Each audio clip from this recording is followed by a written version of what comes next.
Assalamualaikum warahmatullahi wabarakatuh. Izin memperkenalkan diri, Praja Utama Aditya Fadilah Rifat, NPP 320989, asal pendaftaran dari Provinsi Maluku, kelas G5. Jadi pada video kali ini saya akan membahas tentang sebuah seminar yang dilaksanakan pada hari ini tentang keamanan cyber di Indonesia. Jadi yang pertama-tama tujuan saya melaksanakan atau membuat video ini adalah untuk lebih mengetahui bagaimana perkembangan cyber yang ada di Indonesia dan mengerti bagaimana cara kerja data kita agar tetap aman dan bagaimana cara kerja cyber itu sendiri.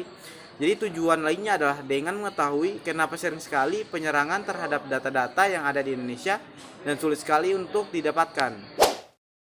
Pada seminar kali ini saya sudah meresum beberapa poin yang akan saya jelaskan kali ini. Jadi yang pertama itu adalah pentingnya polisi cyber yang adaptif di Indonesia. Jadi adaptasi terhadap ancaman yang berkembang di era digital saat ini, yaitu ancaman cyber terus berkembang dan menjadi semakin kompleks. Oleh karena itu, polisi cyber di Indonesia perlu memiliki kemampuan adaptif yang tinggi. Mereka tuh harus selalu update dengan perkembangan teknologi, metode peretasan, dan taktik kriminal cyber terbaru. Hal ini memungkinkan mereka untuk merespon dengan cepat dan efektif terhadap ancaman yang baru. Peran dalam pencegahan dan penanganan kejahatan cyber. Jadi polisi cyber itu bukan hanya bertindak sebagai setelah kejahatan itu terjadi, tetapi juga harus proaktif dalam mencegahnya. Mereka tuh harus terlibat dalam edukasi publik, penegakan hukum, serta bekerja sama dengan lembaga dan organisasi lain untuk mengurangi risiko kebocoran data dan kejahatan cyber lainnya. Pada poin kedua, yaitu membangun kompetensi keahlian di bidang cyber. Jadi pendidikan dan pelatihan khusus, polisi cyber itu harus memiliki pengetahuan mendalam tentang teknologi informasi, sistem keamanan, dan juga cara kerja dunia digital. Pelatihan khusus dan berkelanjutan di bidang ini sangat penting. Lembaga kepolisian perlu bekerja sama dengan universitas, perusahaan teknologi, dan lembaga internasional untuk memberikan pelatihan yang relevan dan mutakhir. Polisi cyber juga harus memiliki sertifikasi dan pengakuan profesional. Dia juga harus memiliki penguatan infrastruktur keamanan data. Jadi pengembangan infrastruktur teknologi aman untuk menjaga keamanan data infrastruktur teknologi yang digunakan oleh pemerintah dan instansi harus kuat dan aman. Jadi polisi cyber itu perlu terlibat dalam pengawasan dan pengetasan keamanan infrastruktur ini secara rutin. Poin yang keempat adalah tantangan dan solusi dalam penegakan hukum cyber di Indonesia. Jadi kesenjangan teknis dan legalitas, salah satu tantangan utama dalam penegakan hukum cyber adalah kesenjangan antara perkembangan teknologi dan regulasi hukum yang mengatur.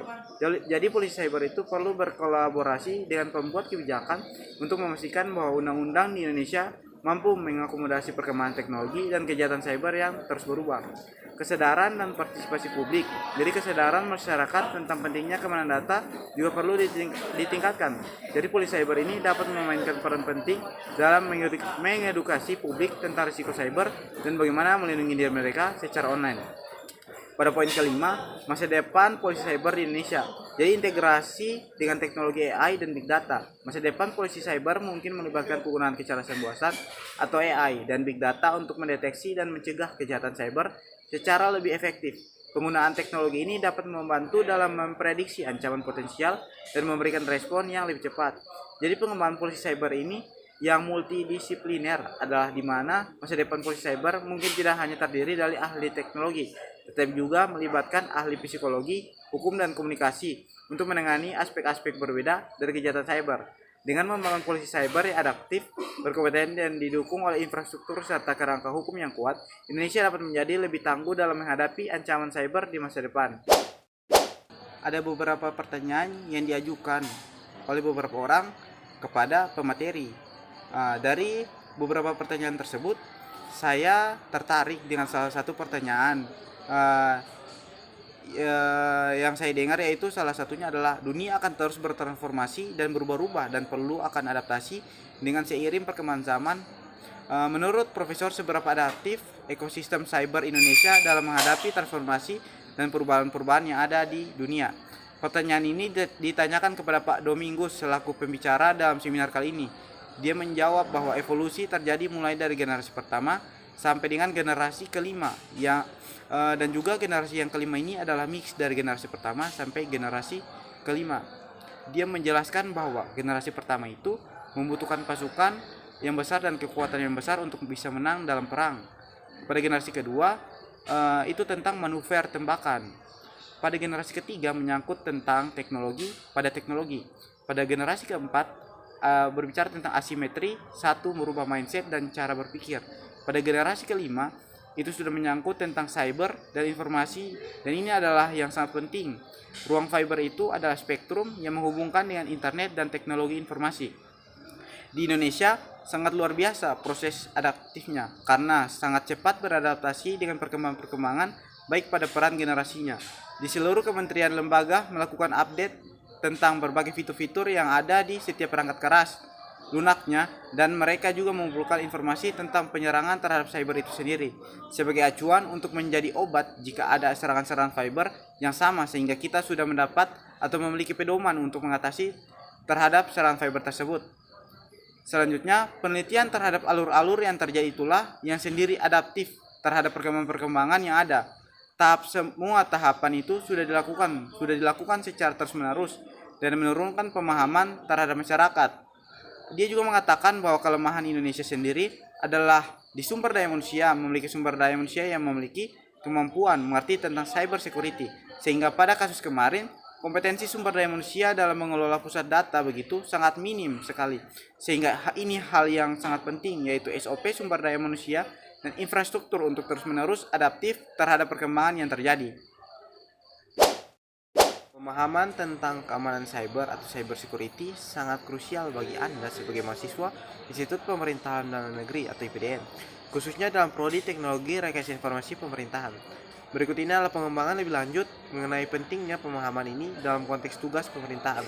Yang pertama adalah peran aparatur sipil negara dalam keamanan data atau penjaga keamanan data masyarakat. Jadi sebagai aparatur sipil negara atau ASN, Anda akan memegang tanggung jawab besar dalam mengelola data masyarakat yang sensitif.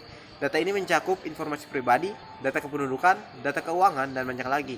Kesalahan dalam mengelola atau melindungi data ini bisa berdampak serius, termasuk pelanggaran privasi dan hilangnya kepercayaan publik terhadap pemerintah. Implementasi kebijakan keamanan. Jadi ASN ini tidak hanya perlu memahami keamanan data dari sisi teknis, tapi juga harus mampu mengimplementasikan kebijakan dan prosedur keamanan yang efektif. Ini mencakup pemahaman tentang regulasi yang berlaku, seperti Undang-Undang Perlindungan Data Pribadi dan bagaimana menerapkannya dalam tugas sehari-hari. Yang kedua adalah pentingnya cyber security dalam proses pemerintahan. Dukungan untuk pelayanan publik yang aman. Dengan keamanan data yang baik, pelayanan publik bisa berjalan lebih lancar dan aman. Contohnya sistem administrasi kependudukan, sistem perizinan, dan layanan online lainnya bisa lebih andal jika terlindungi dari ancaman cyber. Ini juga berarti masyarakat bisa lebih percaya dan nyaman menggunakan layanan digital pemerintahan. Pada poin ketiga, pemahaman cyber security sebagai modal utama di IPDN. Jadi kompetensi teknis yang relevan di prodi Teknologi Rekayasa Informasi Pemerintahan, mata kuliah cyber security memberikan bekal kompetensi teknis yang sangat relevan. Ini mencakup pemahaman tentang enkripsi data, firewall, deteksi intrusi, dan teknik perlindungan lainnya. Pengetahuan ini akan menjadi dasar yang kuat ketika Anda terjun ke lapangan sebagai ASN. Yang keempat, tantangan dan solusi dalam menghadapi ancaman cyber. Tantangan teknologi dan sumber daya. Salah satu tantangan yang dihadapi oleh ASN adalah keterbatasan sumber daya teknologi dan pengetahuan dalam menghadapi ancaman cyber.